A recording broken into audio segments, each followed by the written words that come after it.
2 is overrated. Yep, this game suffers from all the problems in the prequel that I mentioned in my other video, but it's simply just slightly better at each of these problems. I've mentioned why backtracking is so overused in my previous video. This game, however, has less backtracking, but still existent, which is a slight improvement over the first one, and a less confusing map if we compare the mansion to the police department. You'd still need to memorize some rooms, but not too much. The only room I recall that I forgot its location and had to look for it for some time was the art room. It would be better if Resident Evil games just used the same map marking system that Silent Hill had, but I guess they didn't back then. All puzzles are simple, nothing improved here from the first one. Maybe the number of puzzles increased, so you'd actually need to solve more puzzles, but the difficulty of these puzzles is way too easy.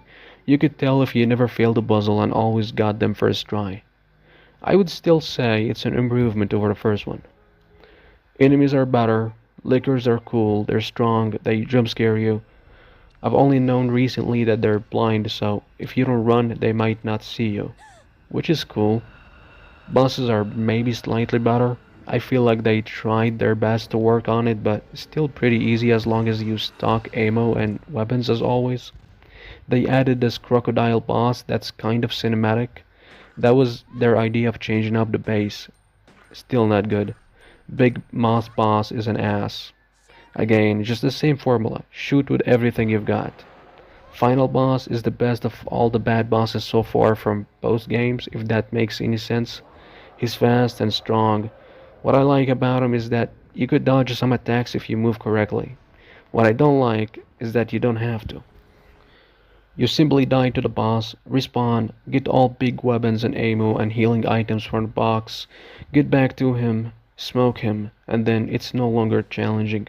Same formula, unfortunately. I've beaten him with less weapons and ammo, but I didn't have to. I just did it because I thought it's more fun this way. Also, I've only played with Claire. The game gives you an option to play with her or Leon. I choose her for the 8 slots of inventory. Makes the game more enjoyable to me, which means I haven't seen one of the most iconic Resident Evil monsters, who's Mr. X. He only shows up when you play with Leon. He kinda chases you around. I'm sure you've seen some of the memes of him somewhere. The thing I hate is, I didn't like the idea of replaying the entire game after finishing it to just meet Mr. X, who's not even a boss, he just chases you around. Game developers shouldn't assume I'm too eager to play the game twice. They're just not right. I give the first one a 6, I would give this one a 7 in 2025. It's barely playable.